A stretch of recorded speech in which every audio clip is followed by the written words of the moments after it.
It is live time, and we are live, and I made it here by the hair of my chinny chin chin. Sliding into home base right at the last second you did. Yes, I did. I am in overachiever beast mode today. Well, sometimes you got to do what you got to do. Well, I'm just trying to figure out all these dadgum screens. We got so much going on. I mean, th- Bosier's giving up stuff, and Shreveport's giving up stuff, and hey, the police jury's even kicked in this week. Yeah, how'd you like my little caricatures of our police jury members? Is that what you call them? Caricatures? Caricatures, yes. See, obviously, well, I'm not going to say that. 'Cause see, then the public school education people will be like all up in arms because he said something disparaging against us. So I'm not going to say that. Let's say so. That's your Ruston education coming out there Well, I using kind those of, big words. We didn't use that in Halton. well, I could say it was my artistic ability to draw those cartoons, but I gotta be honest, I cheated. Well, I used AI to do that. So if anybody doesn't like the caricature of themselves as a police juror, tough, blame AI, blame Elon Musk, blame Microsoft, blame Google, blame so anybody that has AI. so you're telling me the images in the picture were AI generated? Rex Moncrief didn't generate those images? Well, it's look, one person's paintbrush is another person's AI. So wait a minute. So it just dawned on me. So you're telling me that the computer generated those images, Yes, I and, am. Did a and you very didn't, fine job of them, by the and way. you didn't. Okay, so see there, they can't be mad at us because They there's a can't. couple That's of what I'm there's a saying. couple of them in there, like John Ed Jordan. I mean, he got his cowboy hat on. I knew exactly who that was. It Right. didn't even wasn't even a doubt in my mind. And then of course there's somebody in there scowling, and I'm not even going to say that it was a woman, but they're in there scowling, and I knew exactly who that was. Well, But let me just put the graphic up on the screen. So there it is. I'm but pretty proud of that. but what's amazing is the computer picked up on. Okay, now I gotta know. So the turd, what was the computer picking up on there? Who's the Well, turd? something stinks at the police jury. I mean, it's the title of the show. Show 194. We've been on the air for over 194 shows, and the title of this one was Something Stinks. So I had to put the little poop emoji right there with the police jury. Boy, I gotta tell you, I think I'm starting to dig some AI. I, Yeah. I think I think I'm starting to dig it. I mean, you can recognize most of them. I mean, of course, they're caricatures, cartoon figures, so they're exaggerated expressions and all that. But they're all there. All the police jury members are. Well, that is pretty cool. Yeah, I don't know what to think about that, but anyway, so what's on tap? that's a good question. So let's look at our graphic while we have it here. So we're going to be talking about something with the police jury and the sewer problems. I think you've got a little information on that. I do. We Okay. had a couple of messages about some things going on with the sewer and water in Bossier Parish and some actions that the police jury is taking and doing. And well, we did a little check-in, and I got to tell you, I don't know, something sounds or smells. It sounds and smells stinky.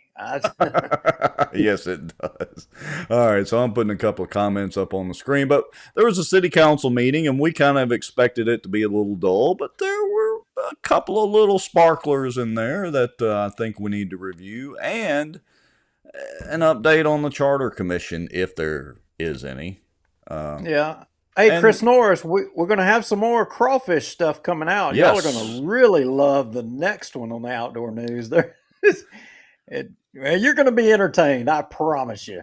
let's just say it involves some wildlife. Let's put it that way. Yes, and And if I am in overachiever mode tomorrow, I will definitely get that released too. So thank you for paying attention to that, Christopher James and, Morris. and it has fangs and it's biting someone. Involves dancing and feet. So, what he's referring to, I'll put it, go over to the Outdoor News page if you haven't done that already, and like and follow the Outdoor News page, because not only do I have fishing videos up there and some podcasts, we're going to also do some hunting stuff, and what we're referring to, we've got some stuff about the behind the scenes of a crawfish farm with you, Mr. Lowry. You're in Kara's crawfish farm. That's right. That's right. No, we don't have crawfish, so y'all don't call. Sorry. Dang it. I was hoping I'd get a discounted rate. It's not happening. South Louisiana's just got everybody conditioned to this, right after Mardi Gras thing. And I mean, everybody just got to cool their jets. They're coming. It's just going to take a little while. But hey, we're also going to talk about the city council. I mean, yes. Brian Hammonds, he was unchained today. Really? Y'all ain't gonna believe what he said at the council meeting. Did he light a little bit of fireworks? Boy, I'm gonna tell you, I don't know what happened to him. He must have got loaded up on some egg rolls or something before this meeting, because he came unglued. Well, and folks, y'all don't forget. Remind me, we may have a guest coming in.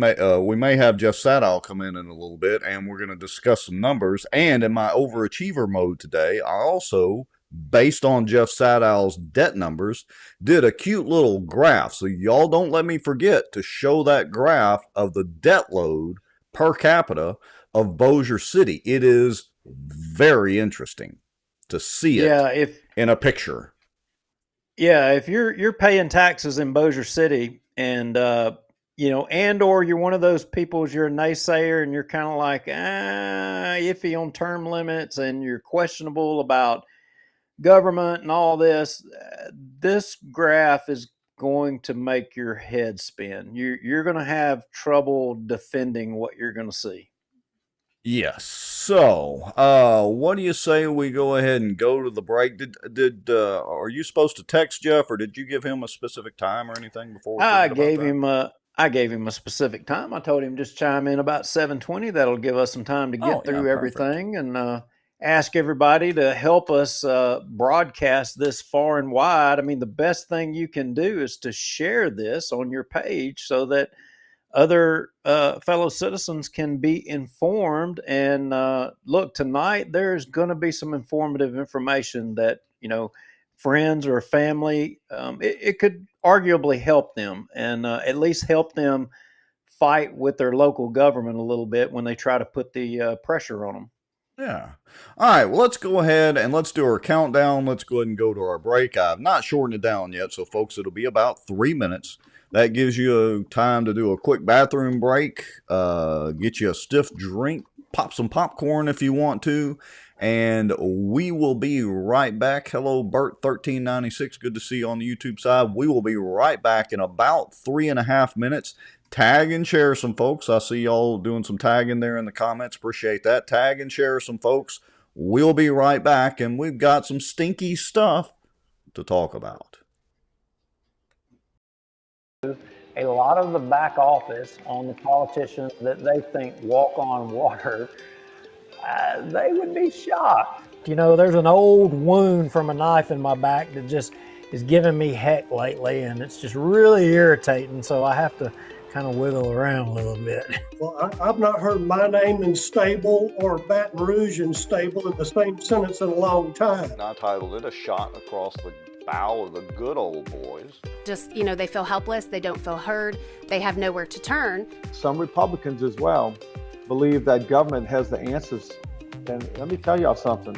I don't know anything government does well. Nothing. And aren't there laws that say that you have public meetings so that the public can have accountability of their elected officials? They're making a little bit of progress, but I would definitely have to give the race to Caddo Parish right now. I don't know. Is there anybody from Plain Dealing watching, you think? As a member of the media, I'm very concerned about what I've just heard. Did you or did you not requisition some money to fight against this or for it? We hired a lobbyist, and it cost us $15,000. We were opposed to HB 630. So for this week, folks, the cockroach of the week, according to Bossier Watch and Duke Lowry and Rex Moncrief, is Raymond Cruz legislative assistant, Allie Feaster Smith. Thank you, Allie.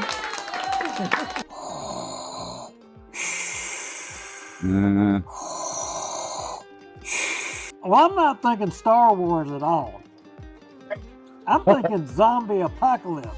No way. Okay, It was not okay. David. You know it wasn't David Montgomery. David Okay. ain't gonna jump off in there with Chris. He ain't gonna do it. He'd as soon spit on him as he would even look at him. Man, this is a Mickey D's Krispy Kreme week. Didn't you know? Who's paying y'all? And if you're driving on the roads, are you safe? It's on the road, yeah. Well, I know you're on the road, but I mean, is this all folks coming from the border down there? Yeah, it's going to border. It's actually going to Mexico, the buses. doesn't mean they interpret it the same way that I do. For instance, the Second Amendment. I take it very literally. That's been interpreted different ways in the court system all the way up to SCOTUS. Yeah, that's only going to cause more division that he claims he doesn't want to cause. And it's only going to cause more suspicion. We're still right now combined on both pages and YouTube at 264 people watching. That is amazing, folks. Coleman Project, the Walker Place deal, through conscious, shocking action. The purpose of their actions was to stop plaintiffs, being the Ewell, Coleman, and associated groups not, from developing Walker Place. But here's the key thing, which in turn would enrich sitting city council members Scott Irwin and David Montgomery Jr. You hit the button. Does that mean that people are seeing us sitting here talking and chatting? In theory, it's an every week thing. We got to double check and make sure it's like a miracle any of this actually works. This Bossier Watch live broadcast is brought to you by the Outdoor News, fishing and outdoors for our area. Acadiana Mortgage, over 25 years in the mortgage business. Pelican Training and Consulting. Reach out to Julie Ferris. Smarter Geek, making technology easier. And folks sharing information and watching out for Bossier. Now, grab your popcorn and a drink. Here we go.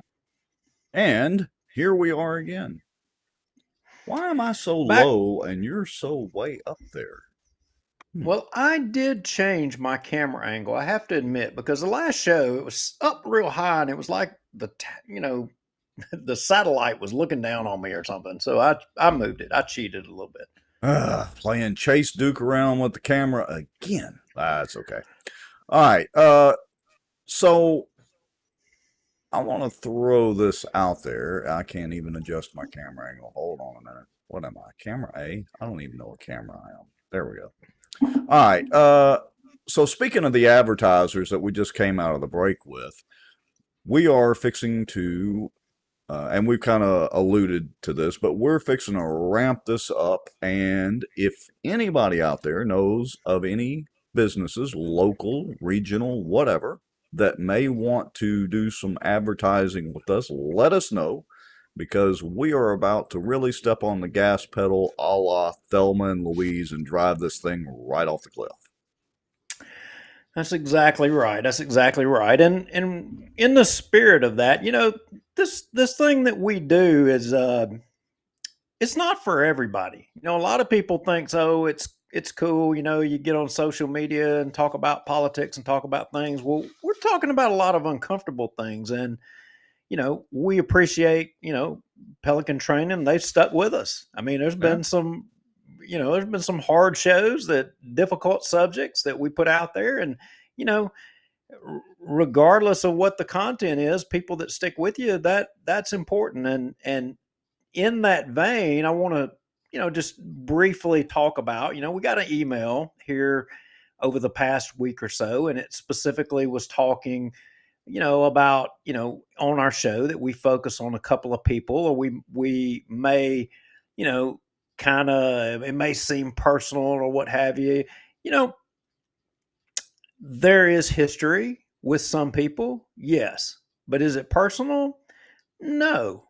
But what I would say is that we would be total hypocrites if we didn't talk about some of these people, whether we like them or not, and I think the fact on this case with West Marriott and the judge and the ruling and pointing the thing out and pointing out the law, I mean, what are we supposed to do? Just ignore the law? Or are we supposed to say it, whether we like it or not?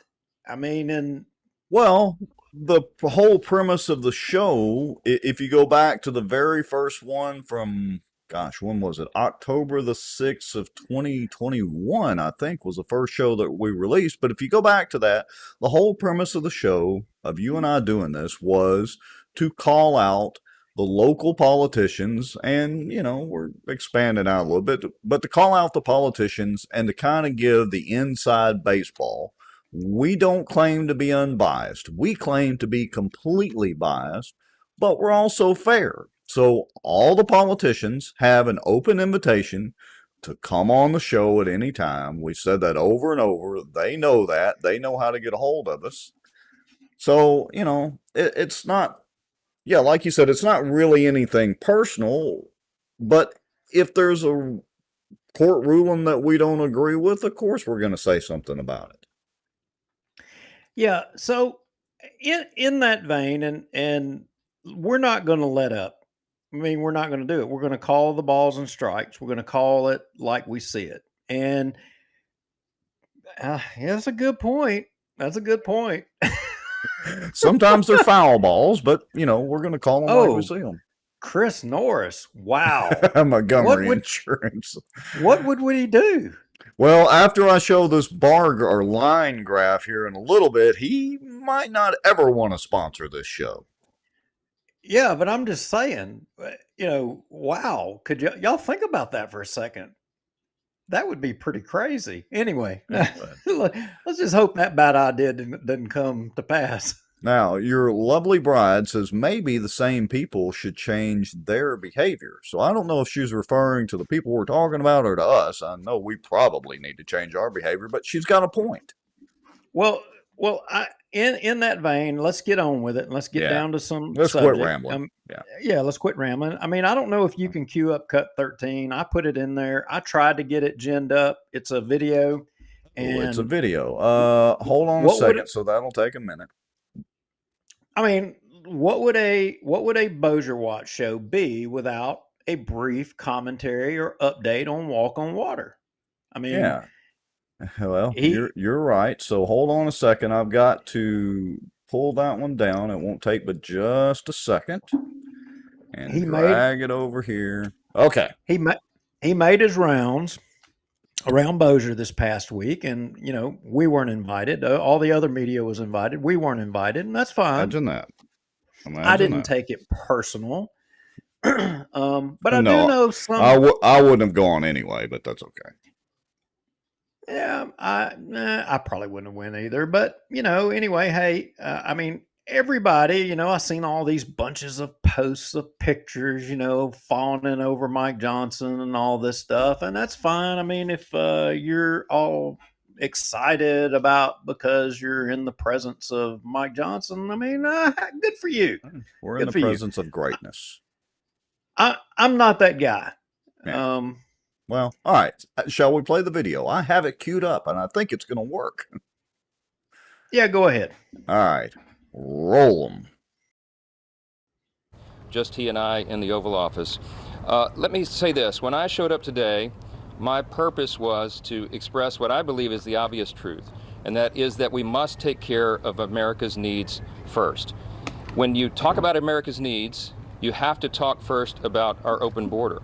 I've been, I believe, in maybe 20-something states over the last several weeks, going around the country, appearing at events with my colleagues, and we're hearing from the American people of all parties and all persuasions in all cities and all states who feel this acutely. They understand the catastrophe at the border is affecting everyone, and it is top of mind for all the American people for that reason.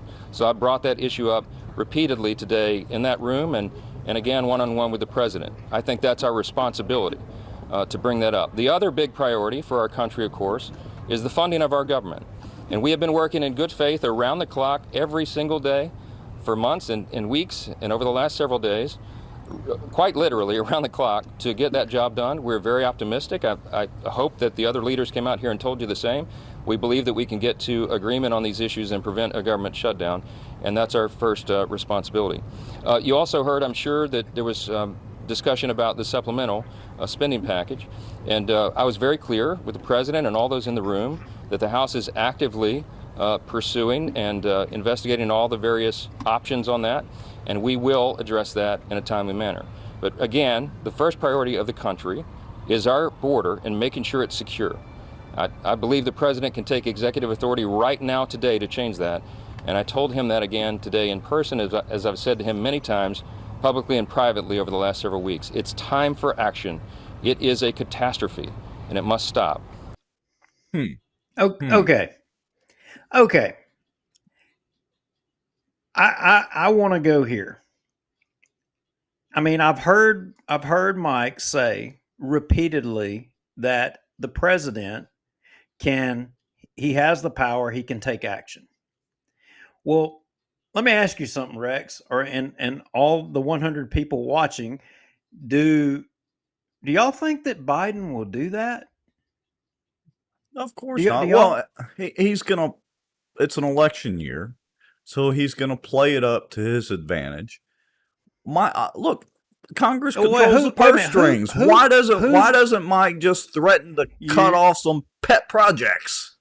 See, you're not playing right. I was trying to lead us into a thought process here. Oh, I just went in there like a bull in a china closet. Yeah, you did. Biden's not ever going to do it. So we know that, you know that, I know that, and I feel pretty confident the 100-something people here watching the show, y'all know that. But why is our congressman, the Speaker of the House, standing there saying and has said repeatedly that the president, he can close the border right now? He can close the border right now. Why does he repeatedly say that? I'm just curious, but he's the Speaker of the House. Doesn't he have the power of the purse? Can't he start chopping heads? I mean, can't they do that?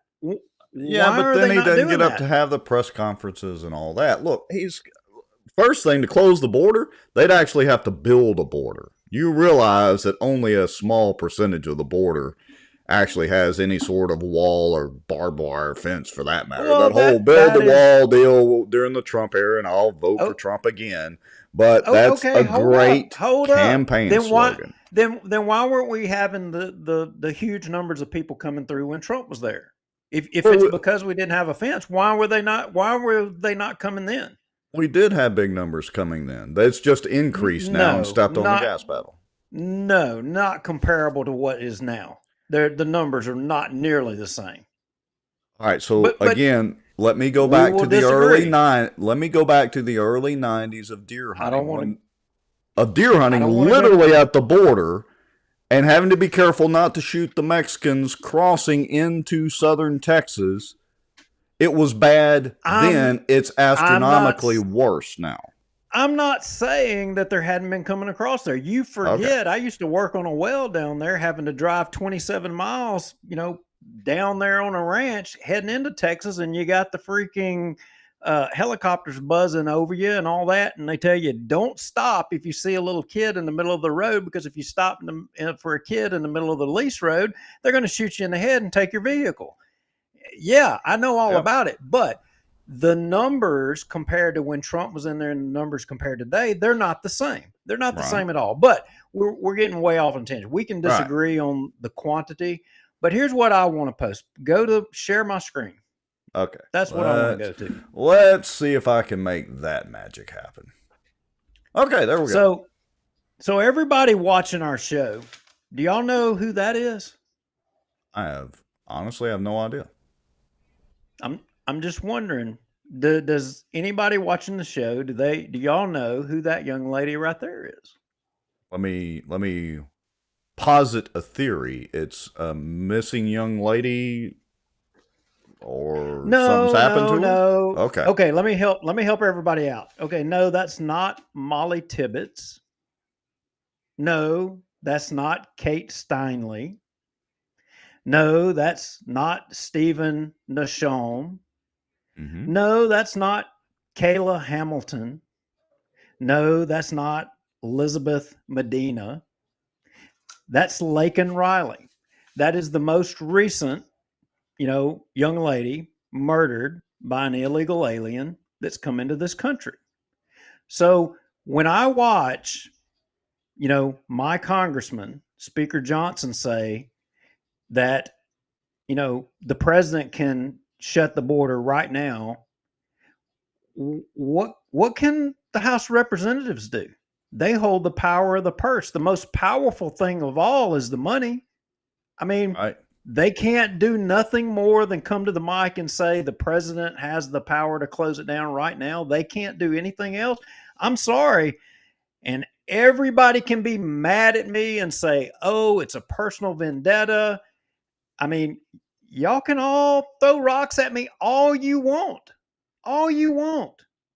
Well, But look, if it was Pelosi still as speaker, we would be saying the same thing, albeit maybe a few more mean things, but it's the same principle, whether it's Mike or whoever it is as a speaker.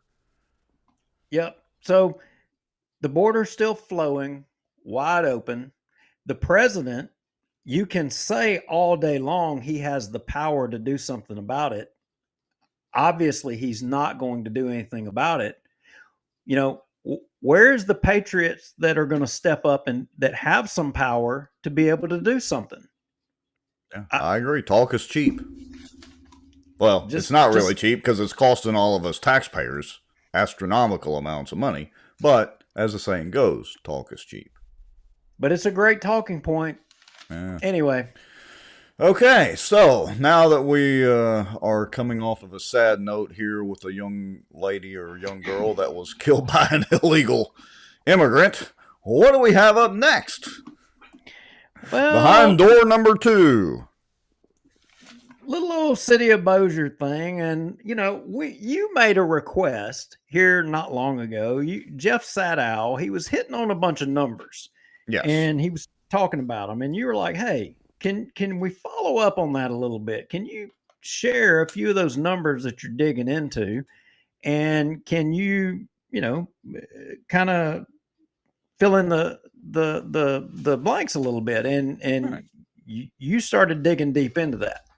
Yeah, I did. So let's go ahead and bring our guest in. He's in the green room. I guess he's ready. We'll go ahead and bring him in, and then we'll display some numbers and start talking about it. How about that, Mr. Lowry?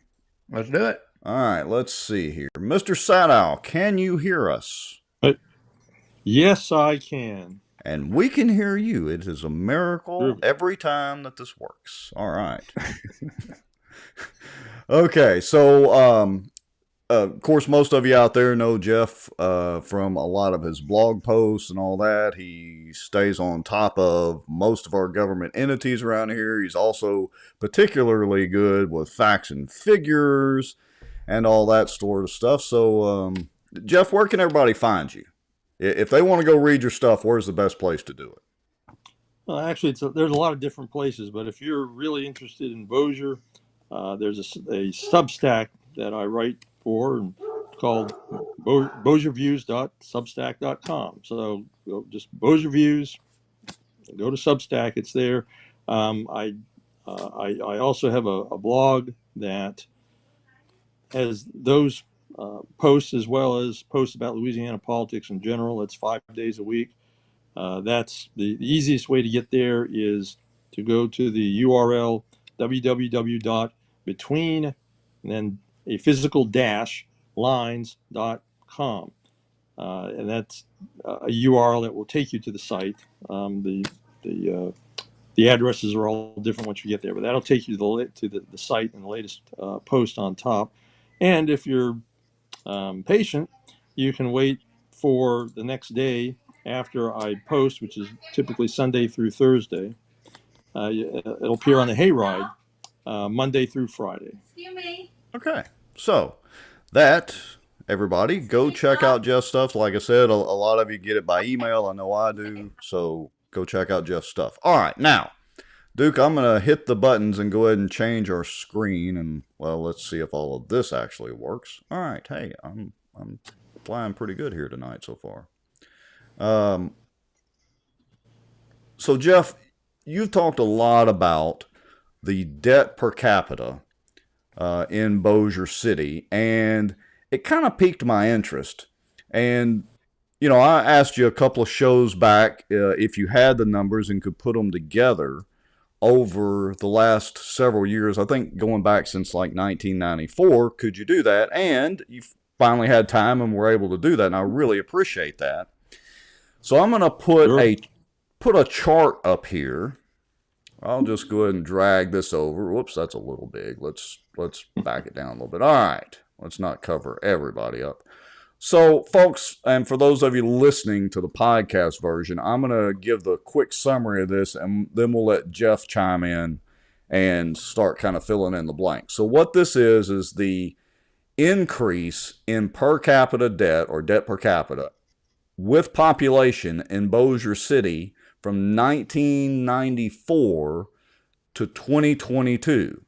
And I also, might be a little hard to read, but I'm going to publish this on Bossier Watch. Also plugged in some vertical lines that you can see there in a light blue color, showing or highlighting when Jeff Darby and Bubba Don Williams were elected in 1997. 2001 is when David Montgomery was elected. And then 2013 is when Jeff Free was elected. Now, the green line is the population growth, and so you can see it moving up and down of Bossier City. Then the red lines are the primary government debt per capita without interest and the business enterprise debt per capita. But look at these where it starts to spike, really spike and really jump right here towards the middle of the graph. So, Jeff, why don't you chime in and kind of explain what this means, and let me know when you're ready, and I'll be sure and pull up your graphs and information as well. Yeah, sure. As Rex explained, that's what we have here is over time from 1994 to 2022, the two kinds of debt that Bossier City has. One is what's called primary government, and that's for basically anything that's not run as a business enterprise. And by business enterprise today, that means water and sewage. There were other things that Bossier did. For example, Bossier Medical Center, when it was operating, that was also a business enterprise. And so any debt issued for that, which it wasn't, but any debt that would have been issued for that would have appeared, at least in those years until it was sold, which is around 1998. So all intents and purposes, we're talking about water and sewage there. So primary, and that's what's labeled as business debt. Now, so that means primary government is everything else. So that would include capital projects, so roads, buildings, what have you, as long as it's something that's not designed to provide some kind of business service for residents, that's how it's categorized. So as you can see by this, the debt was relatively low back in 1994. Now keep in mind in 94, none of the current city council members were on the council back then. And really the only linkage that we have between then and now, at least up until a couple of years ago, was the fact that Lo Walker was then the CAO of the city, and he would become the mayor in 2005. But as you probably all know, he failed to get reelected in 2021. So he's really the only common element. Now, so again, notice those first few years there, it's pretty low. I mean, you're looking at just a little above 500, a little below 500 for each of them. So primary government higher than business enterprise, and in fact, that'd be the case for a long time. And part of the reason why, and this is kind of beyond what we're talking about, although it's something I'm going to address in the near future in a post, is that for a while at least, I guess maybe kind of setting a model or foreshadowing what the Bossier Parish Police Jury would do, is that basically the water and sewage operations were subsidized by the general fund or other sources of funding by the city. So it actually ran, in essence, a deficit for a number of years until around 2009, when there was a ordinance passed that increased rates, and they've gone up ever since. So, but that's one reason why you see that total so low.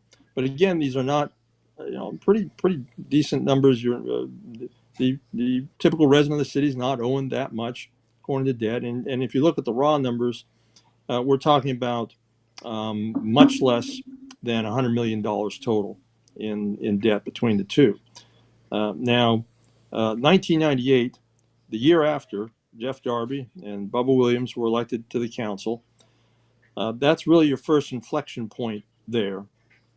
And the reason that happened, you see the primary government debt go up. As a matter of fact, it doubled essentially in 1998 compared to 97.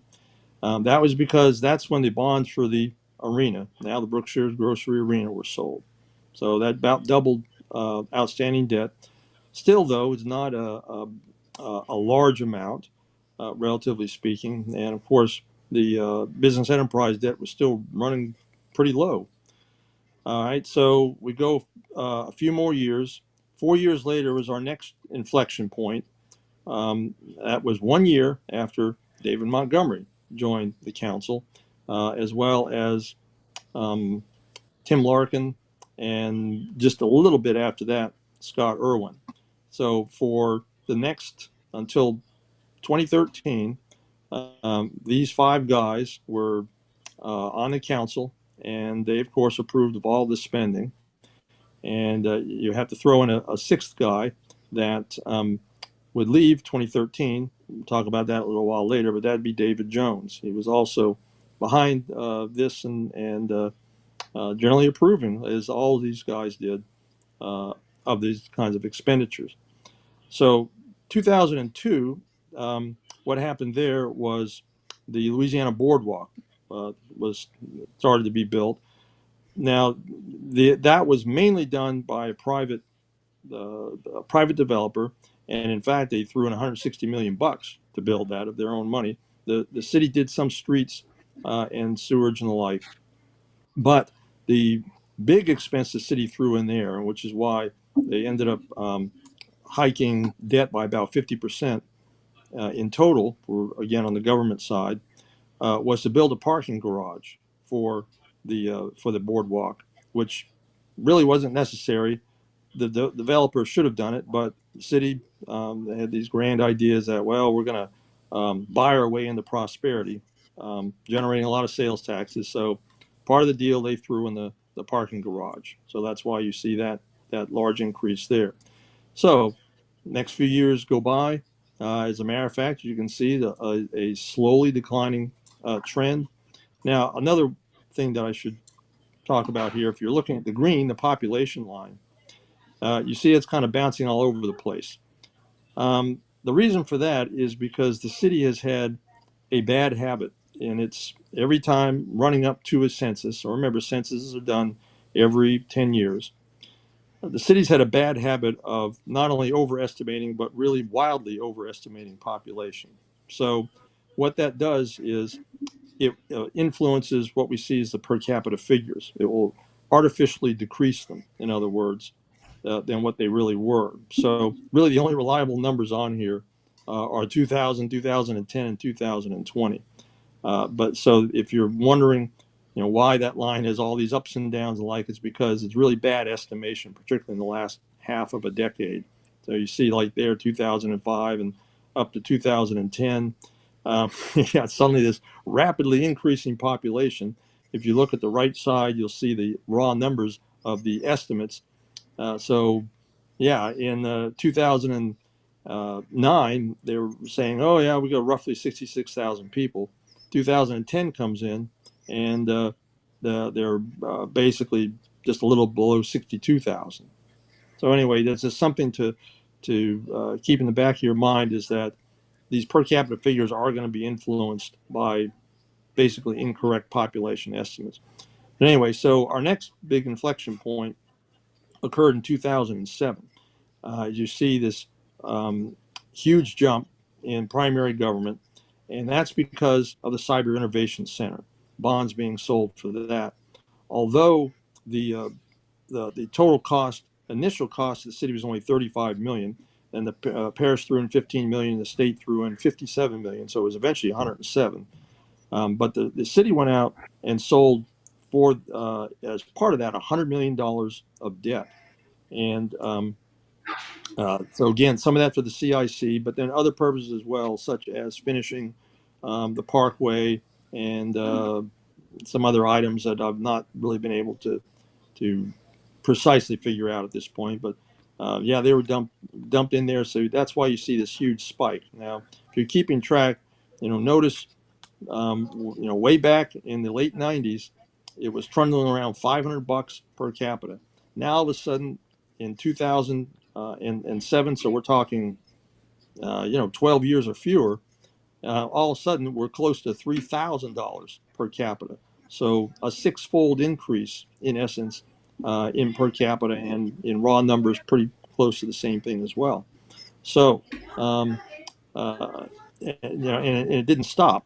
In 2008, there were more bond sales, but this time it happened on the utility side, on the business enterprise side. 125 million bucks of bonds sold in 2008. So that's why on the red one that does not have the dots, you see this huge leap from around 500 to getting close to 2,500 in debt per capita. So, but the hits kept coming in 2010, and then also in 2014, you saw utilities again expand bond sales. So in those 2 years, it was like 90 million bucks sold in bonds to continue the utilities expansion. And so this is the first time, as you can see, that actually the business enterprise per capita debt was more than the general government. That wouldn't last if you look at it a little farther to the right. The next big inflection point was at 2015. You see another leap upwards in actually both, because but in 2015 and just to keep us on track here, this is the time that David Jones got off the council, but Jeff Freed got on. So and we still have the same others: Montgomery, Darby, Williams, as well as Larkin and Irwin. And by now, Low Walker has been mayor for 10 years. He was elected in 2005.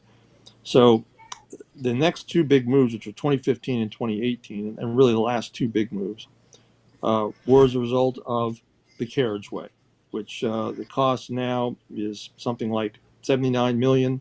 About $105 million in bonds have been sold that include that as part of their purpose, although it could be spent on other things as well. So that's why in 2018 you see the peak of debt per capita. Now, keep in mind that we're looking at separate numbers here. So we're looking at the primary government is close to 4,000, while business is running around 3,500. So that meant around 2018, we were now up to 7,500 per person in Bossier City. And that, in fact, was an inflated figure by population, because as you can see, also population was estimated around here, the 68,000 mark, whereas we would come to find out 2 years later, when the census was done, it was only 62,701. So if I were to use a lower figure, that would crest much higher. As a matter of fact, it would go over 8,000 per person. So again, let's contrast what we saw, say, back in 1995, where you've got total debt, looking again per capita. Add the two together, looks like, I don't have the exact figures, but it was a little over 1,000 per capita for both kinds of debt combined. We look at 2018, and there we see one is cresting at 3,500, and the other is cresting not too much below that. So yeah, that's where we did. So in essence, we've seen an increase in debt from about, again, using the skewed population numbers, debt per capita is about 7.5 times higher in 2018 than it was in 1995. As you can see, there's been a small decline since, And as a matter of fact, that there's nothing major that has happened in terms of bond sales or the like since then. But one thing to note, and I need to do a little more work on this, is in 2020 there was I forget the exact number.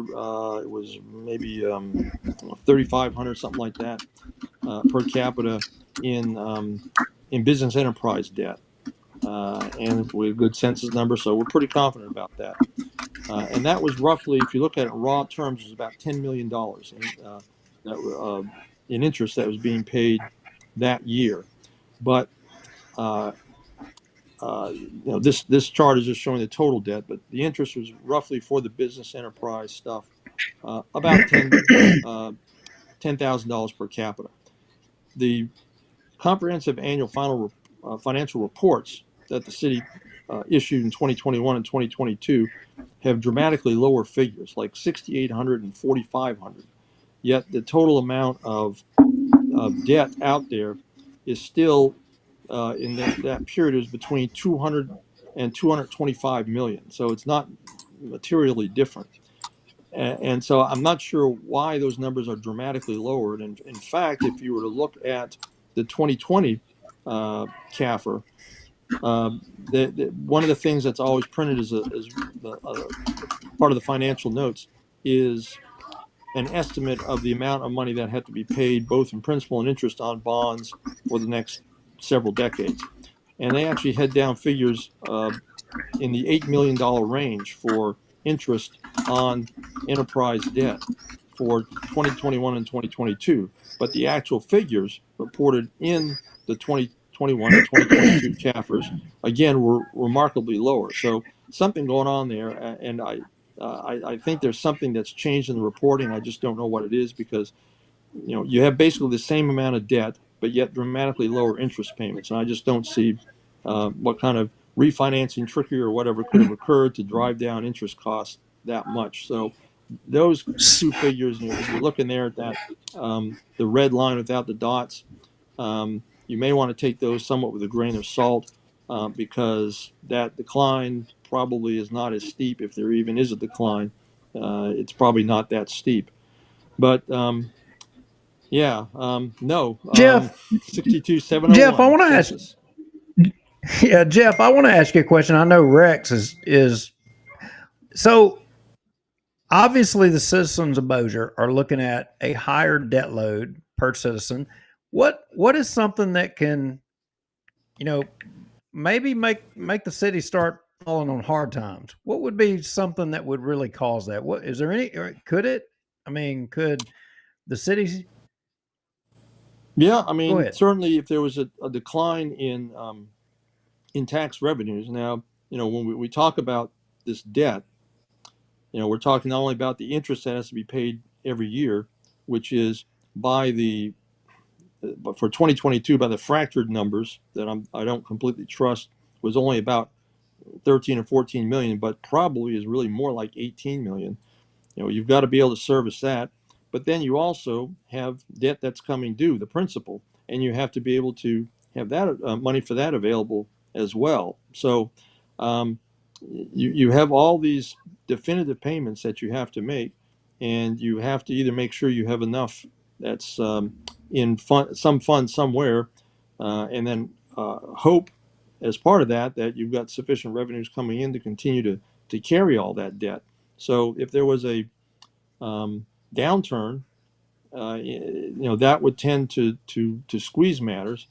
And the thing is, of course, that we've been looking at, there's been a lot of talk about, we need to get raises for city employees, particularly in public safety.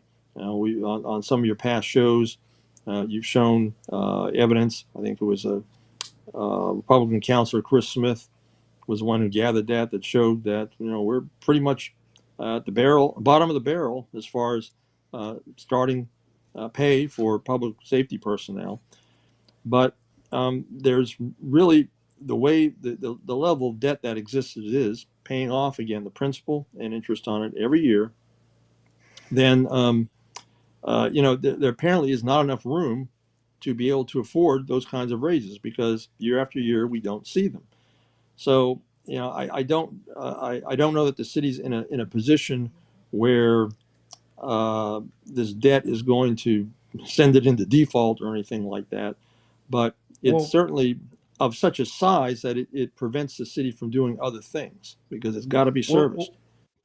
Well, Jeff, I asked you that question earlier about, what if what could happen that would cause the city to put them in a potential bind, and I don't know if you can see it on the screen or not, but just Mhm. today in today's council meeting, Yes. they reported that they had a 17% decrease in revenue for sales tax collection.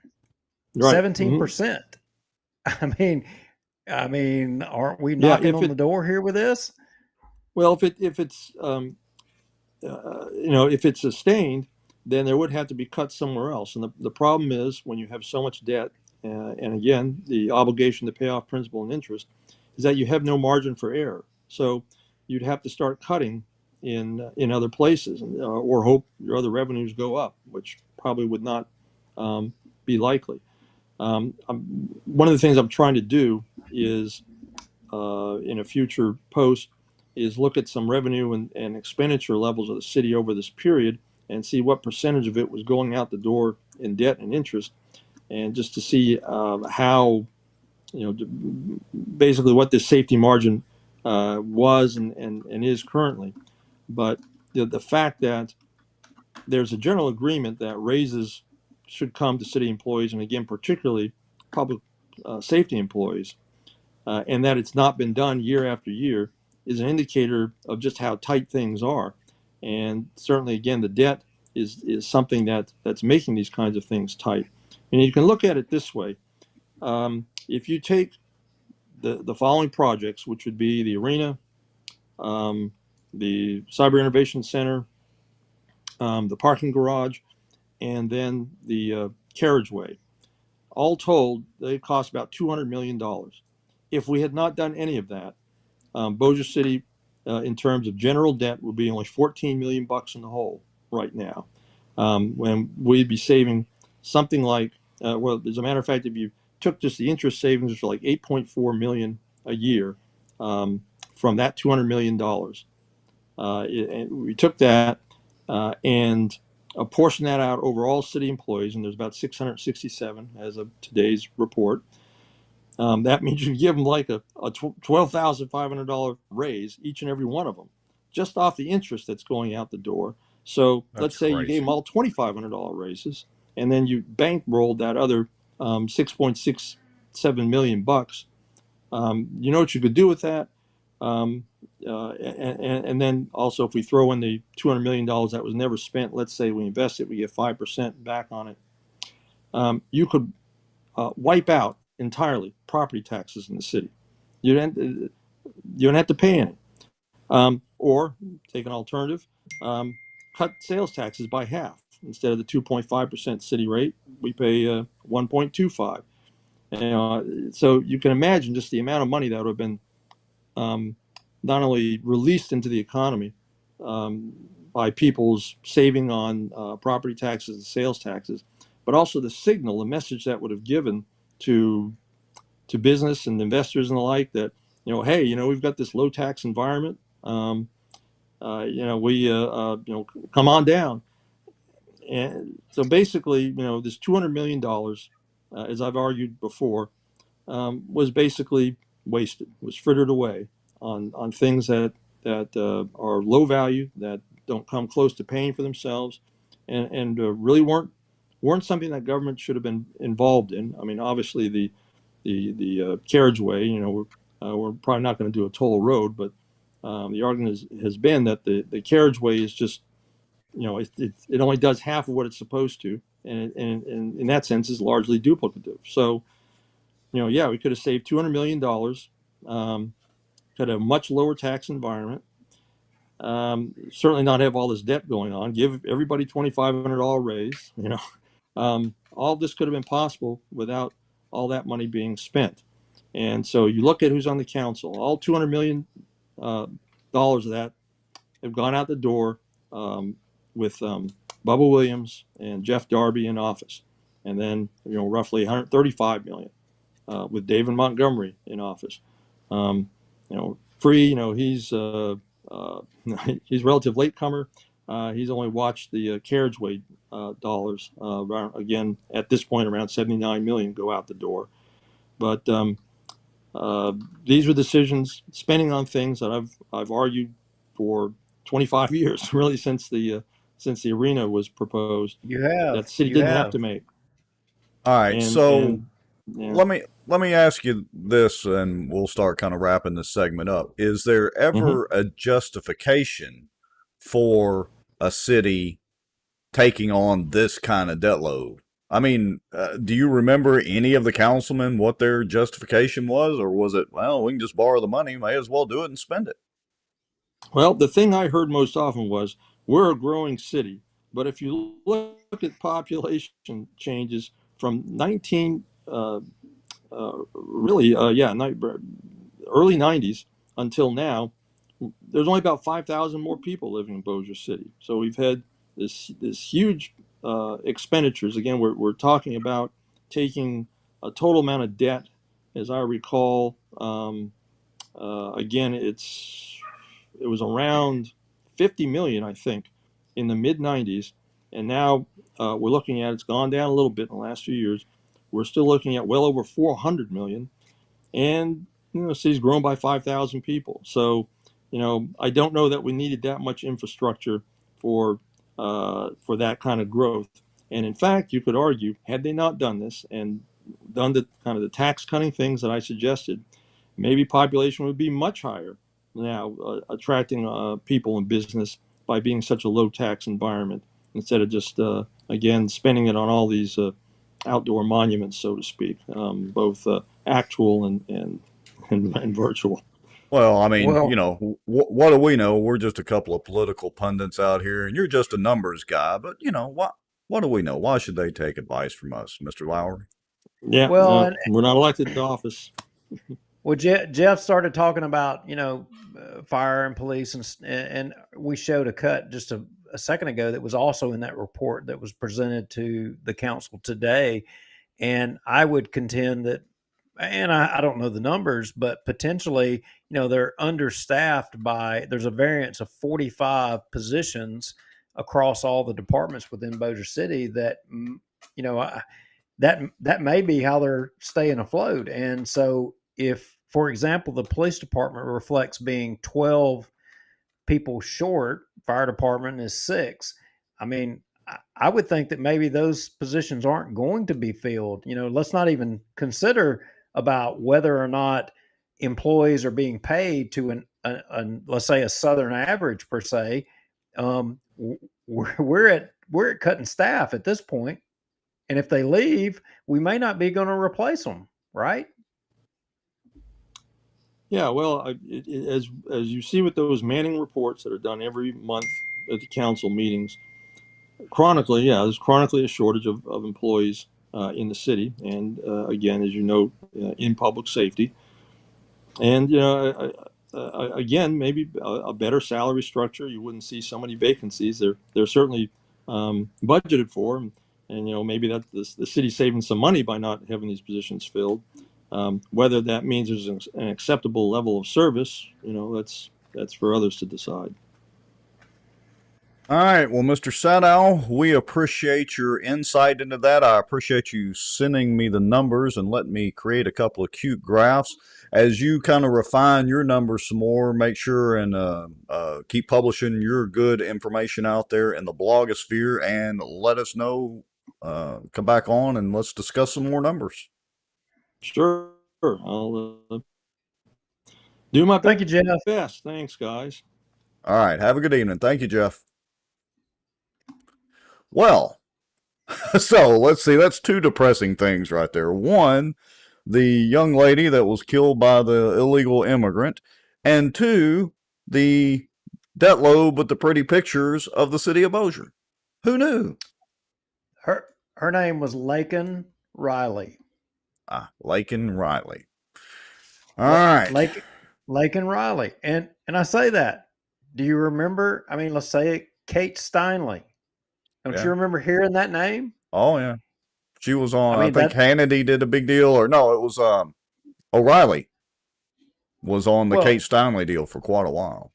oh yeah. I mean, it was a big deal. Killed by an illegal immigrant, and Kate Steinle. It weighed heavily in the elections, and now this election cycle, the name is Laken Riley, and it's horrible. I couldn't put myself in that position to if one of my kids was I'd lose my mind. And Well, the bottom line is it's all of our elected officials. I mean, I'm it not picking is. on just Mike Johnson or Joe Biden. I'm not picking on all of them. It's all of our elected officials because this has been a problem forever. I remember you and I were going at it, and I hate to get us off because everything we just covered in Bossier City, and we're going to get back to it. Yeah. But I remember when you and I were going at it at the start of the show about, South Texas, right? I remember while I was working down there, and I've got the video somewhere and I can find it. But this was way back. This was like maybe 2011, 2010, 2011, something like that. I was literally down there at the Texas border around Laredo, somewhere down there, and there was buses coming from Mexico, and I literally recorded on my phone a video of the bus driver asking him, not the one that we did here in Bossier City a few years ago, but I recorded one down there. And he was like, the bus driver was like, yeah, coming from south of the border, bringing people up. And he was a retired Army guy or a veteran. And he said, I'm quitting after this. He said, because I can't stomach this. Now, he told me that off camera, but I remember it. It was even back then. This has been going on for freaking years. And our elected officials are all blowing smoke up our butt about that they can or they can't do nothing about it. It's Well, bullcrap. and look, I just put a comment up on the Facebook and the YouTube side, and we appreciate everybody that's watching, and the comments are rolling through there. But I just put a comment up, and that you're not going to hear the numbers we were talking about with the city of Bossier at any of the city council meetings. It's the same principle. Whether we're talking about the border issue in D.C. or the debt load of Bossier City at the city council meetings, all the politicians want to do is blow smoke up our collective rear ends and not actually do something. But, Rex, we're all friends with Mike Johnson. He's from us. We're not supposed to talk. We're not supposed to say anything negative. Oh, the hell we aren't. We should not say anything. So I'm just wondering, all y'all watching, there's 100 of you. I mean, if it's going to make you feel uncomfortable because it's somebody and you think does good, and you learn that they're not, does that mean that you don't want to hear it? Well, look, let me just play opposite here for a second. If Nancy Pelosi were still Speaker of the House and the border issue, okay. It's okay to talk about it then, but not while Mike's in there. All right, Mike, do something about it. We won't talk about you anymore. City Council, do something about the debt. We won't talk about you anymore. That's or right. At least about that. When you're in the positions of power and you have the power to do something and you don't do something and you don't utilize the power that you have, whether you have it at the moment or you don't have it at all, I mean, what does that say?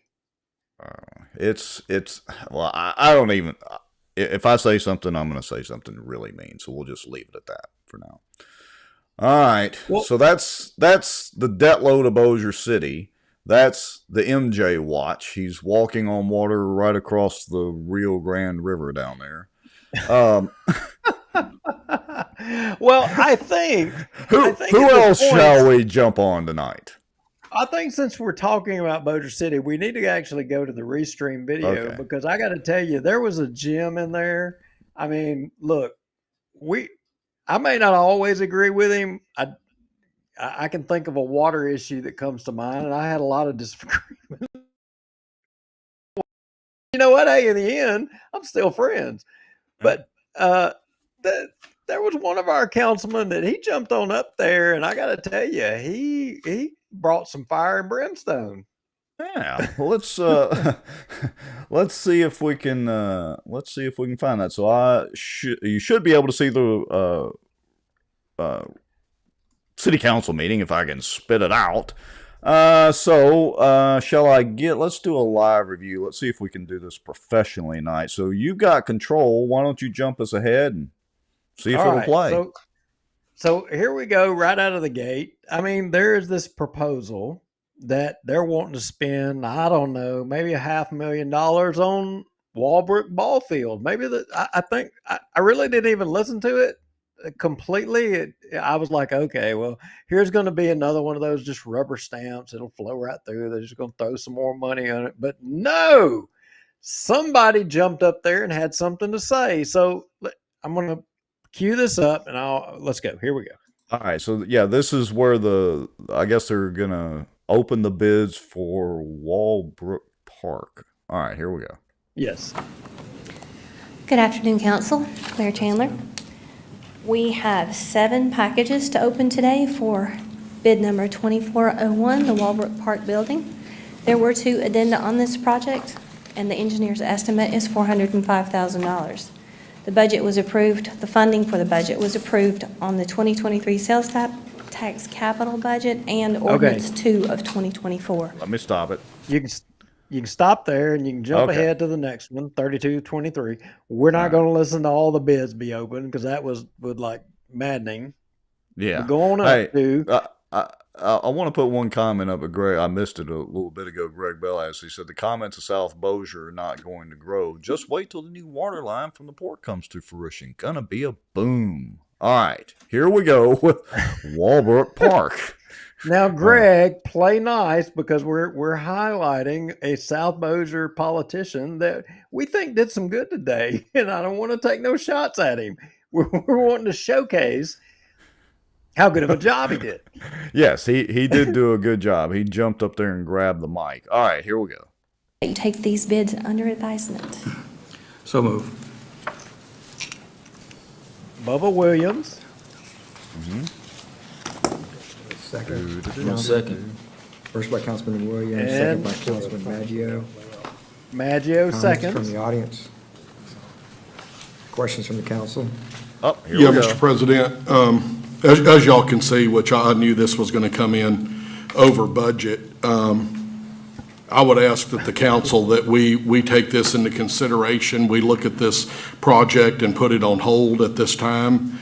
I think this is just a very bad time for us to be spending.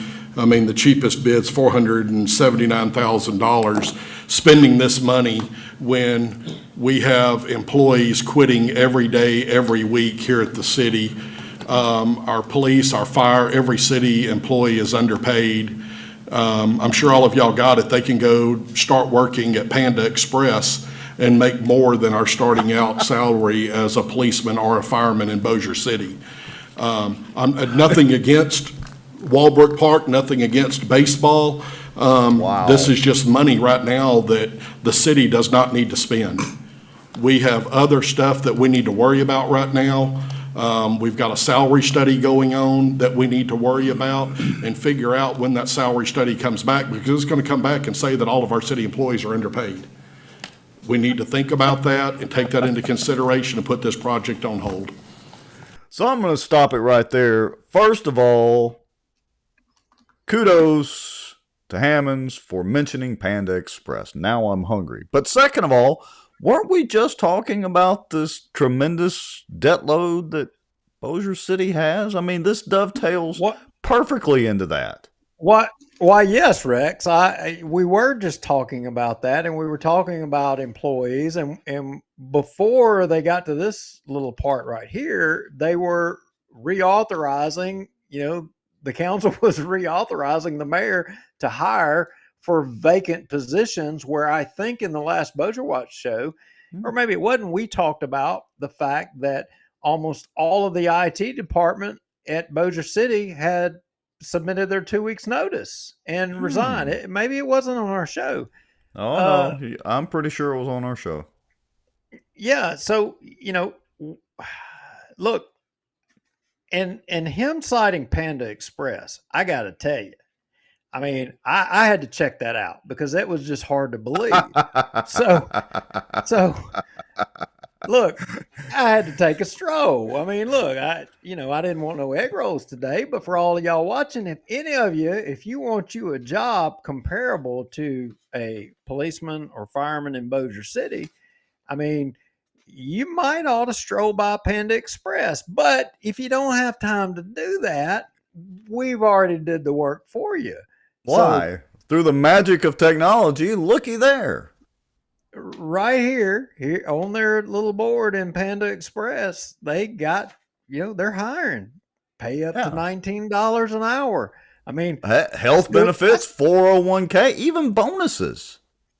I mean, so look, firemen and policemen in Bossier, I mean, the graybeards can't seem to give you a raise and your insurance is out the roof. I'm just saying, y'all might ought to go by Panda Express. I mean, I'm saying, they might have a pretty good deal for you, and you might probably even get a discount on your lunch. Yeah, no kidding. Actually, I liked their Chinese food pretty good for fast food. Competitive pay. Oh wow. I ain't done the math, but I think Councilman Hammonds may be on to something there. I don't know. It might be $19 an hour. I mean, that ain't nothing to sneeze at. No. And our first ad, folks, for Panda Express. Bossier Watch brought to you by Panda Express Hiring Now. Look, that's a hell of a lot more than we're making doing this show. I was going to say, maybe we need to do Bossier Watch from Panda Express. I mean, oh, wait a minute. We don't even make anything doing this show. So, yes, Mr. Ferris reminds us, orange chicken. Orange chicken is the thing, baby. Yeah, we're the bad guys. Yeah. Okay. So anyway, they go through a lot of dialogue on the video and back and forth. Ultimately, Hammonds just wanted to do away with it. I mean, get this out of here. Whatever it takes, don't do it. Yeah, he couldn't justify it. Well, ultimately, Bubba Williams won out, and they just took the bids for the job under advisement and postponed it. So it'll probably be up in a couple of council meetings to redo the money, and Brian will go away, and that's what they expect. But something tells me Brian ain't going away. I don't think so. He is absolutely a bull in a china closet with a mouthpiece. That's awesome. And I have come to the conclusion from the Sobo Mafia that, Mr. Smith is he's the aide for Mr. Hammonds. I think I've come to that conclusion. Yes. All right. I love my good friend Smith, but I mean, look, he didn't have Panda Express on his card. He just didn't. No. I'm sorry. You can't top that. No, you can't. All right. So, do we want to go up to queue up any of the stuff where he was talking about the employees, or pretty much the employee pay sucks at Bossier City? Go to the 5904 because Hammonds wasn't done. He had something else to chime in there, and let's hear it. Adopt a resolution for Public Works to fill an animal control officer position in the Animal Control Division and backfill any vacant positions this creates. First and final reading. So move. Second. First by Councilman Williams, second by Councilman Smith. Comments from the audience? Questions from the council? Yeah, Mr. President, I'm not trying to beat a dead horse here, but as y'all can see from the past two, 8 and 9, that's two people in one division in our IT department, people that have left for better paying jobs, and here we are at another department. I don't know the reason for them. That is just why I was stressing so strongly that it is so imperative for us to watch every dollar and figure out how we can pay our employees more money, so we're not here every 2 weeks okaying the hiring of more employees. Good point. All right, so stop it right there. Bring Chris Davis's comment back up, and let's see, because I want to address that. Yep. So Chris Davis, you're absolutely right, and I think that staffing number showed that the police department was down by 12 people. and different chiefs will say, "Oh, we're managing," or whatever. But the bottom line is that the police department in Bossier City has always been understaffed. The pay, for the most part, has always been below grade. That's just the way things are. I want to point out to you and make sure that you know that and Rex, we haven't covered this, and we probably won't cover it tonight. At the most recent Charter Commission meeting no, it's not the most recent. It was 2 meetings ago at Hooter Park. Rex and I both attended, and I want you to know that I spoke up and I addressed the Charter Commission. I wasn't going to, but I thought it imperative that I did. And I want, everybody that wears a badge, and for the most part, everybody that's an employee of Bossier City, here's what you need to know. The Charter Commission, here's what I said to them. I said they should consider putting forward a resolution or whatever to the people of the city of Bossier to be voted on to make every employee paid to the Southern average for their respective position. Mm-hmm. So, let's talk about that for a second. Is that a hit for Bossier City government? Probably monetarily. Yeah, it is. But you know what it does do? It enables the city to be able to budget. They know every year if they have this staffing, this will be the number. They can calculate and do the math. And, it also ensures that the employees for Bossier City are going to get an adequate pay. You're going to get the Southern average. I mean, how can you go wrong? We're not going to say you're going to be the highest paid. You're not going to be the lowest paid, but you are going to be at the average, and that's the thing that drew a lot of people to become, especially I can tell you firsthand in public safety. They said, you're not going to be paid the best, but you'll have great benefits. Well, the benefits went away. So where is the pay? What's left? Yeah. Well, and I'd also remind everybody that we posted that Hooter Park town hall from the Charter Commission today on Bossier Watch, since the city has not done it. And so your comment, if you scroll through there, I forget the timestamp at it, but your comment that you made is in that video. If y'all want to go watch it later tonight after the show, or obviously tomorrow or something like that. It's about an hour long.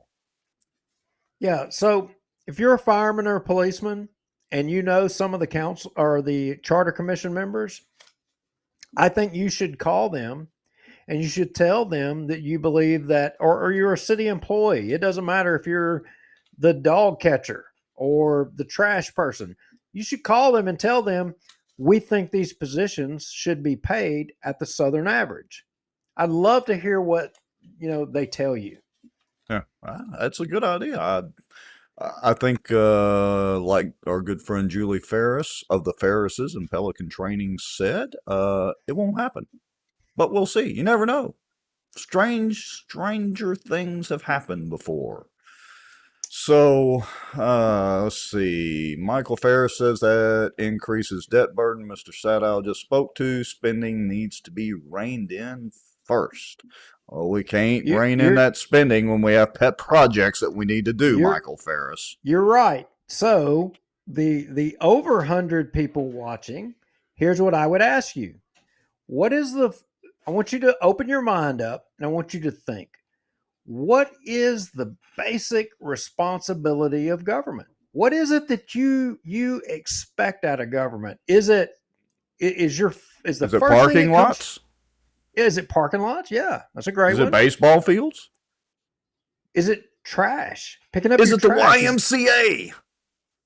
Yeah, or is it a bridge? Is that the first responsibility of government to you? What is government's responsibility to you? Do you know? I mean, I know what it is. It's the safety and defense of its citizens. That's its first responsibility above everything else. Nothing comes before that. It's its primary purpose. And, all right, but hold that thought. Let me stop you there for a second. So that's the primary thing of federal government, but riddle me this. How is the local government supposed to protect you? Would that be the police department and sheriff's department? Isn't that the And the first fire responsibility? department? Fire department is, I think, a subset of police departments. I mean, the firemen be all mad at me if they want, but I mean, I was a fireman. I think, public safety in regards to a fire department, it is a part of the police department, because the first thing comes from people trying to do illegal crap, trying to murder you, trying to rape you, trying to steal from you, from all that crap, and above that is the military. But the priority in our local governments is not public safety. Public safety is always the first. It's think about this. If you lived in some remote area out in Montana or Wyoming, where the most unpopulated place, and you have a bunch of people all of a sudden say, you know what, I like this place. And a lot of people kind of start moving there. And I say a lot, under 100 people start moving there. And they say the views are great and all this. Hey, and then somebody jumps up one day, some do-gooder jumps up and says, hey, you know what? We need to have a city out here in the middle of nowhere because our views are so great. People from all over the country would come here. It would be great. What's the first thing that they try to do? They got to have a policeman. Got to have some law and order. The first thing they want is a popo. In the old days, it was a sheriff. And then once they got the popo, then everything comes after that. All the other little things come following along after that. It's always the safety and defense of the citizen first. And it is the proper role and the primary role of government. And in this case, we've done gotten way off track here, and that's not our proper role of government in Bossier. I've been putting up several comments, but I want to go back to one, and not to pick on Sarah, but she said taking care of citizens. Now, folks, and y'all do this in the comments, or Sarah, clarify, what do you define as taking care of citizens? So I'm going to be a little facetious here, but is that building a YMCA? Is it building tennis courts? Is it a new ball field? Is it police? Is it fire protection? What specifically, is it building a new roadway that we don't actually need? What specifically is, or would you define, I'm asking this to everybody, as taking care of citizens? Christopher Davis said safety in schools.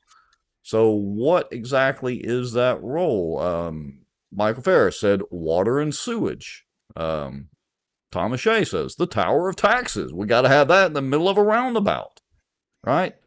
So I think everybody's definition, there's maybe a little different, obviously, and there's a wide variance in what people see as the role of government. I think people's views of the role of government have drastically changed over the years. I mean, is the role of government to build the CenturyTel Center? To help fund that?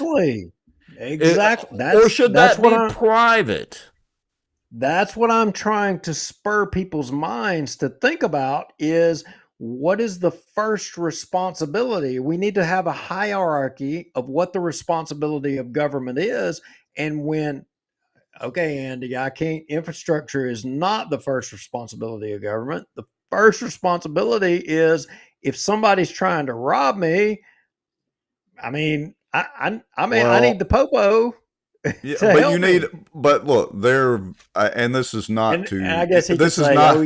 They need a road to get there. Yeah, they got to have a road and a cop car to get there. But look, this is no slight to any of the law enforcement agencies, but the role of government is not to protect you right in the moment, because as we all know, we literally could not afford a cop on every block, no matter what the debt load of the city is or is not. All right.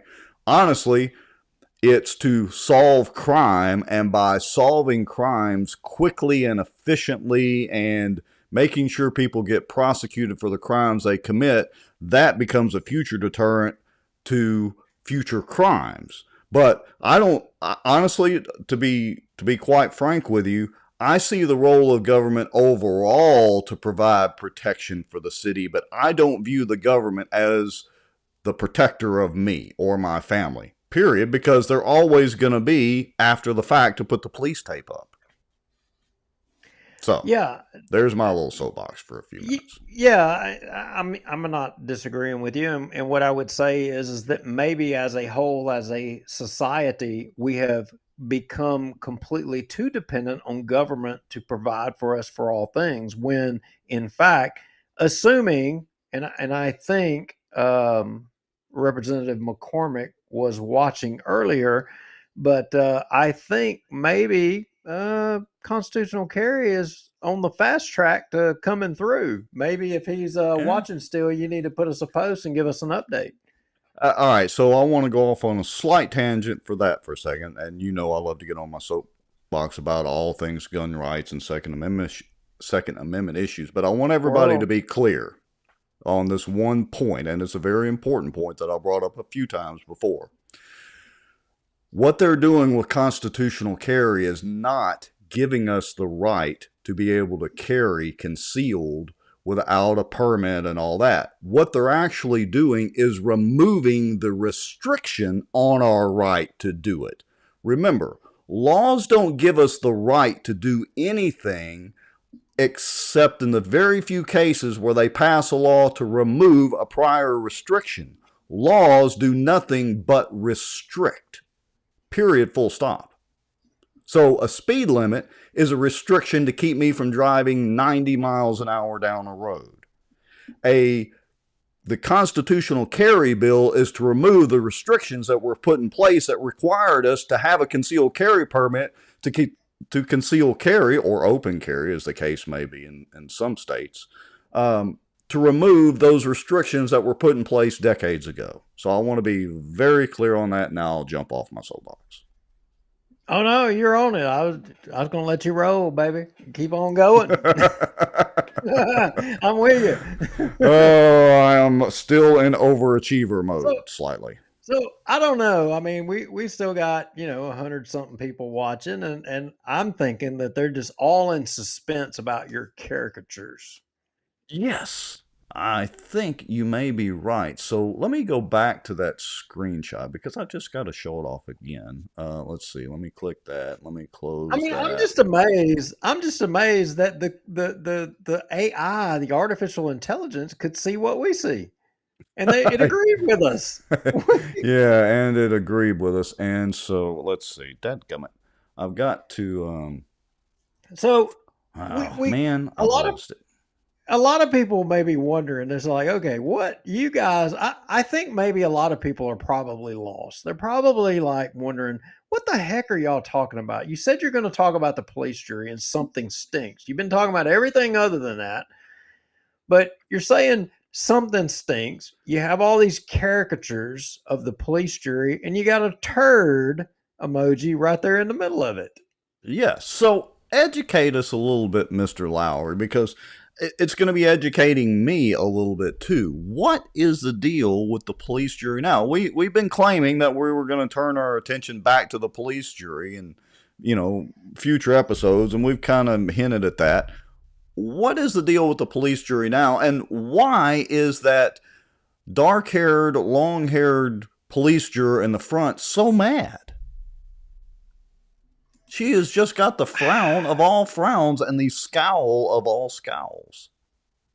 Look, I'm not picking on people. I'm not doing that. It's not personal or whatever, but the AI obviously has some kind of problem. I don't know what the AI's problem is, but ain't nobody else on that screen scowling except for one person. And the AI picked that. How is it that the AI made that determination? I just don't get it. It just knew. It just knew. All right, so back to what smells besides the scowl of the one police juror. So what got us going down this road was we got a little, proton mail thing, and if you'll go to cut one or share my screen, you will see. Yeah, here is a letter signed by the parish attorney to someone within the parish. And I'll just read it. This letter is to advise you that due to the repetitive delinquency of this account, a hearing has been scheduled before the Consolidated Waterworks Sewer District No. 1 Board of Appeal. At this time, you will have an opportunity to make payment in full or make payment arrangements. Failure to appear at the hearing shall be considered a plea of guilty, and appropriate action will be taken, which can include turning off the water or capping the sewer at the above referenced location, which will result in the home, a residential place is what it's saying, being condemned and uninhabitable. Were So, they talking? Wait a minute. Were they talking about what's that guy's name that's on the police? Oh, Butch Ford. Were they talking I about his don't, place being uninhabitable? it may be Butch Ford's place. I don't know, but I would suspect he's not on the sewer district. I would suspect he's Oh, got a okay. septic system. But Probably so. if all of you watching, if you are on the sewer district for the parish, I mean, you want to pay attention right here. If you get water from the parish, if the parish is your water supplier, you want to pay attention to this part of the show, because this is where you're going to get enlightened. Let me say it that way. Okay. So we're going to need to go to the next cut. Cut two. All right, hold on. Yep. I can handle that. Let me let's see. Let me find the right button and let's go there and do this. So having been sent this, that first letter that someone received from Patrick Jackson that brought to our attention, it's okay, didn't necessarily raise any real big flags, but it made us dig into it just a little bit. And so when we dug into it, we started looking at the most recent, or that's at least listed on the parish agenda and minutes that are listed. And we went to the Consolidated Waterworks and Sewer District thing, and we saw where they had a motion by Tom Salzer, seconded by Mr. Sutton, to uphold the recommendations of the Consolidated Waterworks Sewer District Number 1 Board of Appeals to disconnect sewer service at the following properties, resulting in the home being condemned and uninhabitable unless payment in full is received within 10 days. So, and it lists a couple of people's properties, around, and not a lot of money, 166.56, 164.70. I mean, not a lot of money, and but a disconnect to, let me read this word again, to disconnect sewer service at the following properties.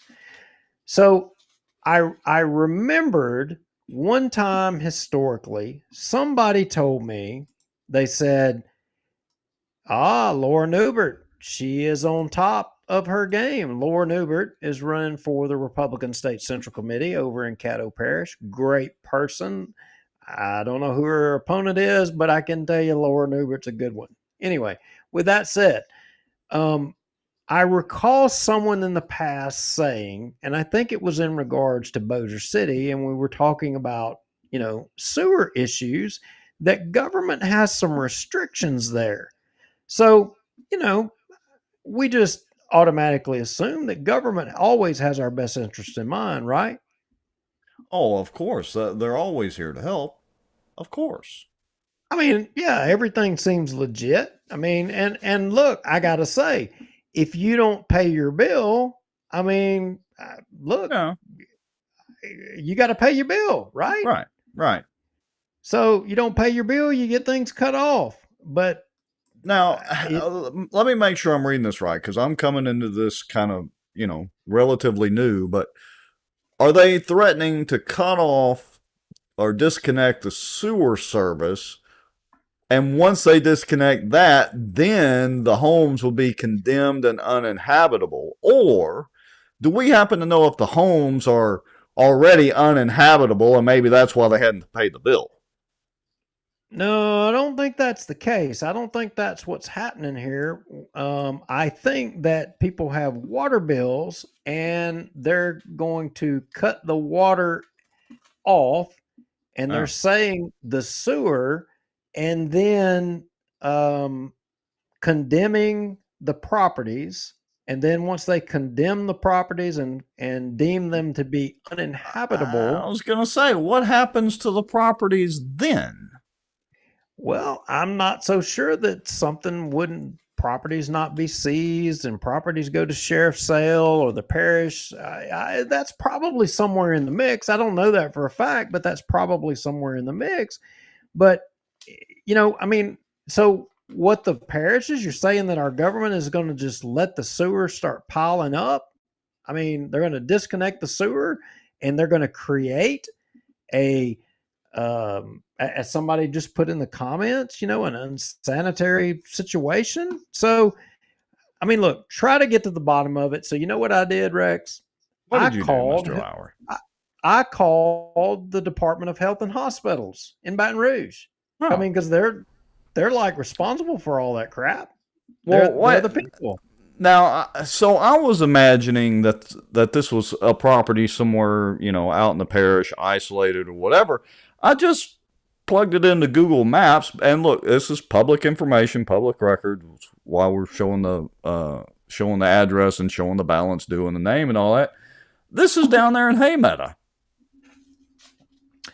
Yeah, well, I mean, look, we're not picking on anybody in particular or what have you. Or I should say over there in Haymeta, but anyway. Yeah, not picking on the person individually, but again, this is in a subdivision. It's not really, again, I had in my mind just a, isolated house out in the middle of somewhere and somebody was never able to pay their bill. Right, and this is probably going to be a more prevalent situation, and as of course these folks might want to pay attention to this thing, but we called DHH and we wanted to get some clarification on this. So you've got a governmental body is in the business of water and sewer, and they're saying that we're going to potentially condemn and deem residences as uninhabitable. So we called DHH and told them the situation. And you know what they said? Let me guess. Not so fast? They said, no, you can't do that. Well, okay. So that begs the question, how is the parish getting by with this? It goes back to what I said. They can get by with anything they want until somebody sues them. What are you going to do? Call the DA's office on them?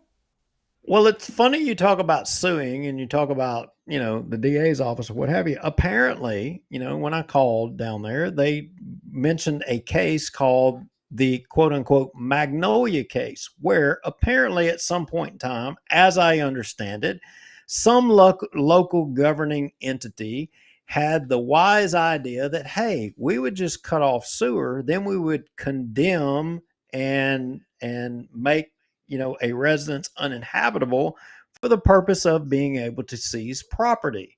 And surely they wouldn't want to just seize somebody's property. Surely not. Well, of course not. Well, it went to court, and there was some significant repercussions as a result of that, and that was deemed to not be exactly legal. It wasn't to the benefit of the governmental entity, as I understand it. I haven't read the case, but that was what was told to me. So I requested, the person I spoke to in Baton Rouge actually said, "Hey, look, it's in the code. I mean, it's clear as day." So I said, "Hey, can you send the code? And if you'll go to Cut 5, we will post and highlight the parts of the code to which the person at DHH pointed out to us, saying where a local government body couldn't cut off the sewer." And so I'll read the first part, responsible parties. This was the parts that he pointed out. And he says, a person who owns, operates, manages, or otherwise controls any premises shall provide for sewage disposal any matter which is in compliance with this code. That doesn't really say a lot to me. And then section 305 discharges, a person shall not directly or indirectly discharge or allow to be discharged the contents or effluent from any plumbing fixtures, vault, privacy, toilet, portable toilet, or septic tank into any road, street, gutter, ditch, water course, body of water, or onto the surface of the ground. Somehow or another, in these two parts, the guy with DHH said that a local government body couldn't shut off the sewer to a residence. But you just saw the cut earlier where we showed that the police jury did in fact say that we're going to cut your sewer off. They didn't say we're cutting your water off. They said we're going to cut your sewer off. And how is it that they're just going to cut your sewer off? I don't understand that one. Yeah, I'm not quite sure how that works either. How are they going to do that? Well, so I have to ask. I mean, when folks, all y'all out there, when you pay your water and sewer bill, it's based off of what? Rex, you live in Bossier City. What is your bill based off of? Water and sewer bill, based off of water usage, I think. Oh, you mean it's not based off of it's not based off the size of your turds? Well, I don't think they have a sewer meter. I mean, do they not have a turd meter out there? Maybe I need to send them a copy of the poop emoji. I'm just wondering. I mean, are you putting big turds or little turds out there? How are they measuring it? How do they know? I really don't know. That is a very good question. Does anybody out there know? Can y'all tell me how they measure the amount of poop coming out of your property? How can they? And so I'm highlighting again, or putting the little hand pointer up to where it says they're going to disconnect the sewer service. I don't know. I'm no plumber, but that's news to me. Whoops. So if they're gonna disconnect the sewer service, so part 305, a person shall not directly or indirectly discharge or allow to be discharged the contents or effluent from any blah blah blah blah blah blah blah. So would they not be indirectly allowing? I guess they're going to go out there with a backhoe and just crush the sewer main out there, or the sewer pipes running into the main. I don't know. I'm trying to figure out, how do they measure, poop? I mean, I can get water. I understand water and the flow meter on water, but how are they measuring poop? I don't get it. It's a new one on me. The Bossier Parish Police Jury never ceases to amaze me. And this is what happens, folks, when you don't attend the meetings and you just let them get by with this crap. You said, and we're as guilty as anybody. Well, all pun intended.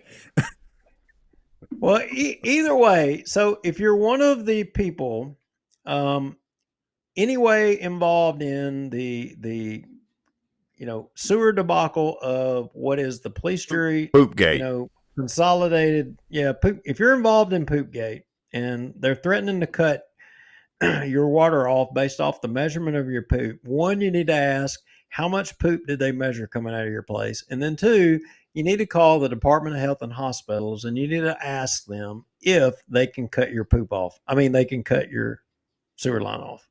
See, because I'm pretty confident that they can. I think we're both becoming pretty good soothsayers, because you just basically mentioned what you thought the title of the show should be, and just magically I was like, the poop emoji would be great for this. See?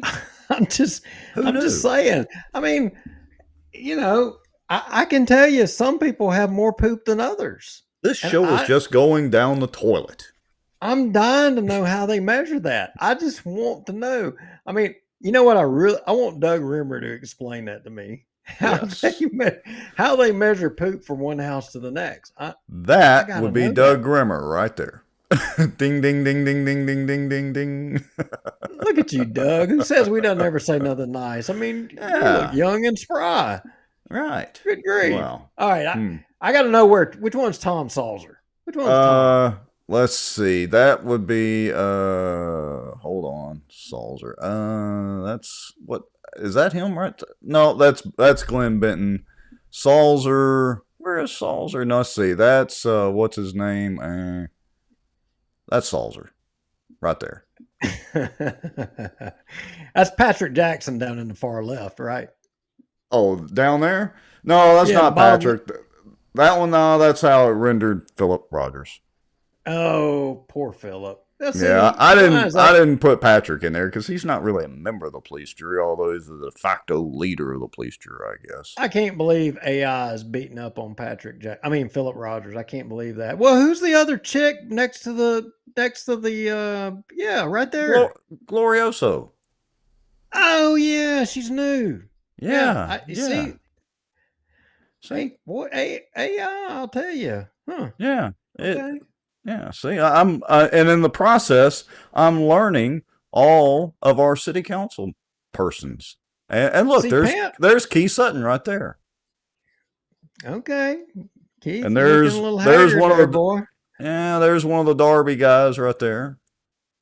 Whoa, wait a minute. Isn't that Darby? Yeah, Julian. What? No, I think Julian's not on there no more. What? Is he not on there? No, I'm pretty sure he is. He's still listed on the website. No, I don't think. See, he is still listed on the website, and that's my story, and I'm sticking to it. Okay. Anyway, if he's not supposed to be on there, oh well. Well, all I want to know is how they measure poop. That's all I want to know. Yeah, that is a good how question. how they going to cut it off. That's what I want to know. And where's it going to go? Yeah. Apparently you can't do that. Christopher James Norris says a new name for a future show, Toilet Watch. Yes, that's what we're going to start. Toilet Watch. Boy, the comments have just blown up tonight. You guys, Laura Newbert, thank you. You've been all over it. Everybody's an overachiever tonight. That other topic that I had in there, we're just going to skip that tonight. Yeah, Thomas Shea, he was chiming in. Sarah Gould. Now, look, Sarah Gould is an old friend of mine, and Sarah Gould, sure miss Joe, Sarah. Sure do. All right. What else do we have tonight, Mr. Lowry? I think that's all we got. Paul Johnson, glad to see you in here. And well, we had Butler, thank you. Val Baker. Yeah, we peaked at about 100 folks, and right now we're running across all platforms about 80 folks. So we appreciate every one of y'all watching and, more importantly, commenting, because that helps the show continue on after or go a little better, whatever. Anyway, so after the show, I'll make sure either tonight or tomorrow and post the deck graphics and some of the other information that we talked about tonight. There's a screenshot you wanted me to share out, so I'll try to make sure we get all that done. Yeah, and hey, y'all, we are weighing in on other politics outside of this area in Bossier. Of course, Tuesdays is we're dedicating it to Bossier. It's our home. It's where we want to see change. We want to see things improve. But what we will say is on Thursdays, we're delving off into some other politics. And I got to tell you, Thursday night on Louisiana Watch, Shreveport politics is front and center. And boy, y'all think we got problems in Bossier. You ain't seen crap. Yeah, they're kind of trying to be sneaky corrupt around here. Over there, they're just outright. They don't even hide it or even attempt to hide it. Don't even care. So y'all need to watch Thursday night, Louisiana Watch. I mean, and hey, they're back to double billing over there again, Rex. Again? Yeah, the operative word there is again. That should be interesting. Yeah. So and as we've kind of alluded to for several shows, we're have fired back up Louisiana Watch. We're going to move into Caddo stuff and more statewide stuff and all that. We're doing a few outdoor shows talking about crawfish farming, among other things. And I've got some fishing videos to get posted, and we're going to do some podcasts a la Bossier Watch style on the outdoor news as well. And anyway, we just got a lot of stuff that we're trying to spin up and at least keep busy and look like we're doing something. Hey, and Thursday also, if any of you out there, if y'all are interested about insurance, Thursday night, we've got the Deputy Secretary of the Insurance Commission here in Bossier, in Louisiana. We've got the Deputy Secretary coming on and is going to talk to us about how the new Secretary and the insurance people are going to fix all of our insurance problems in Louisiana. They're going to do it this time, Rex. Yeah, so Thursday night, Louisiana Watch. Yep. Go follow us over there if you're not already. We're going to fix your insurance. Well, the deputy commissioner is anyway, but we'll see. All right, Mr. Lowry, what else? That's all I have. Good night, folks. Thank you all for watching. All right, appreciate you watching, folks. You know the drill on the Proton Mail. You can also go to the website, donate some coffee money, or buy a coffee mug if you want to from us. That helps the cause a little bit. We're going to keep doing this either way. We look forward to seeing y'all next Tuesday night on Bossier Watch. And, of course, jump on over Thursday night for Louisiana Watch. We're out of here.